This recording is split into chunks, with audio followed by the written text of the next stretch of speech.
Los proyectos políticos de Frei y Allende.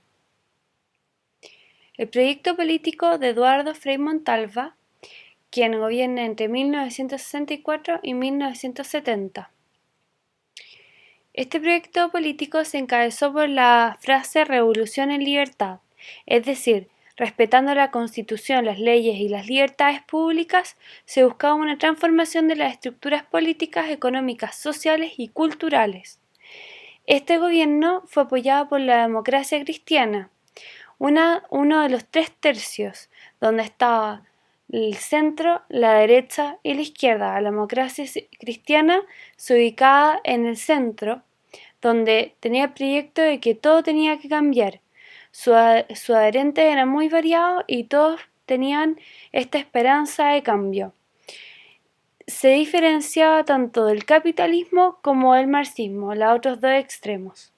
Por una parte, el proyecto de Frei se basa en reanudar las relaciones con la Unión Soviética y los otros países socialistas de gobierno socialista.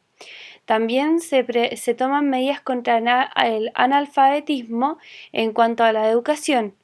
Se aprueba y se intenta que se apruebe el reajuste de sueldos tanto de cargos privados como públicos.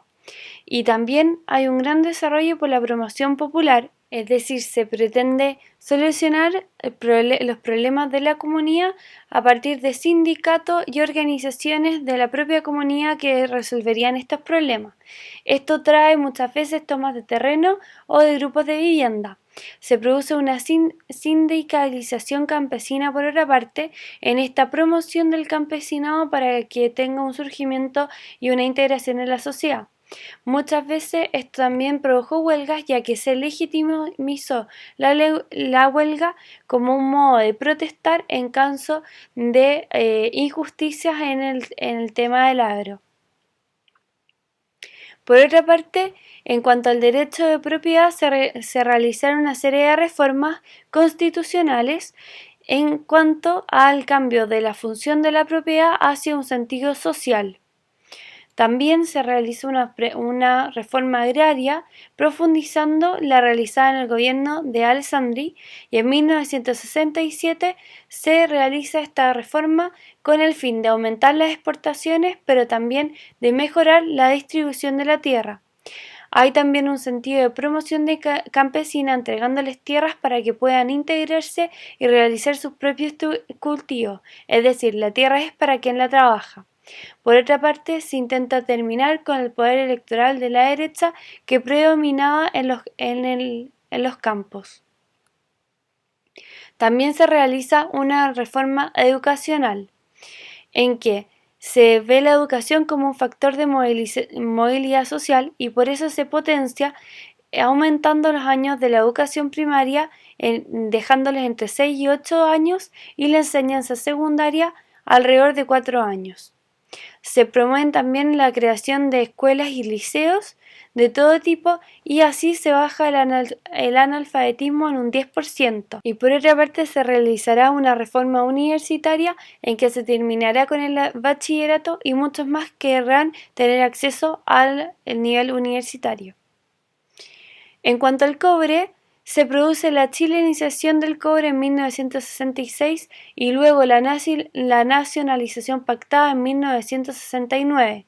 En cuanto al proyecto político de Salvador Allende, entre los años 1970 y 1973, este se destaca por el apoyo de la Unidad Popular.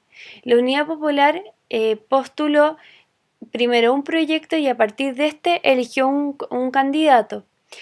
La Unidad Popular se encontraba formada tanto por una izquierda democrática, formada por los radicales y otros grupos minoritarios de izquierda, y la izquierda marxista, compuesta por comunistas, socialistas y miembros del MAPU. El proyecto de la Unidad Popular, ya sea cual fuera su candidato, se destacó por tener la visión del presidente como un mandatario o encargado del gobierno. Por otra parte, se propone la creación de una asamblea del pueblo o una cámara única que elegiría un tribunal supremo de justicia. También En su generalidad se propone un Estado socialista con gobierno colegiado.